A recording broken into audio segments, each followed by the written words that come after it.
Hi friends, నేను మీ సుశీలానండి. దసరా నవరాత్రి ఉత్సవాలలో 6వ రోజైన ఈరోజు ఆ దుర్గమ్మ తల్లిని సరస్వతీదేవి రూపంలో ఈ రకంగా అలంకరించుకొని మా ఇంట కొలువు చేసుకొని కొలుచుకోవడం జరిగిందండి. మరైతే ఉదయం ఈ విధంగా ఆ తల్లికి పూజ చేసుకున్నాం. సాయంత్రం మళ్ళీ సరస్వతీదేవికి ఈ రకంగా అలంకరించుకొని మళ్ళీ ఆ తల్లికి ఇష్టమైన నైవేద్యాన్ని నివేదించాలి కదా. మరైతే నేను తెల్ల గోధుమ రవ్వతో తయారు చేసిన రవ్వ కేసరిని ఆ తల్లికి నైవేద్యంగా నివేదిస్తున్నానండి. ఇదిగో మీకు కూడా చూపిస్తున్నాను చూడండి.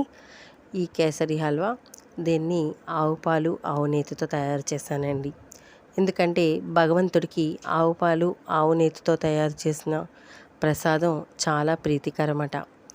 ఏ దేవుడికైనా మనం ఆవు పాలతోని ఆవు నేతితో చేయడం వల్ల భగవంతుడు చాలా తృప్తిగా స్వీకరిస్తాడని నా ఉద్దేశం. మరైతే సరస్వతీ కటాక్షం ఉంటే అన్నీ ఉన్నట్టే. ఎందుకంటే ఆ సరస్వతీదేవి ఎంతో చక్కగా మనందరినీ కూడా కరుణించి కటాక్షించాలని మనస్ఫూర్తిగా కోరుకుంటున్నానండి. అలాగే ఇల్లాలి చదువు ఇంటికి వెలుగు అంటారు కదా. మరైతే ప్రతి ఒక్కరికి కూడా జ్ఞానాన్ని, బుద్ధిని, చదువుని, యశస్సుని అన్నింటినీ ప్రసాదించేది ఆ సరస్వతీదేవే కాబట్టి ఆ తల్లి కరుణ మన మీద ఎప్పుడూ ఉండాలి. ఈ వీడియో నచ్చితే లైక్ చేయండి.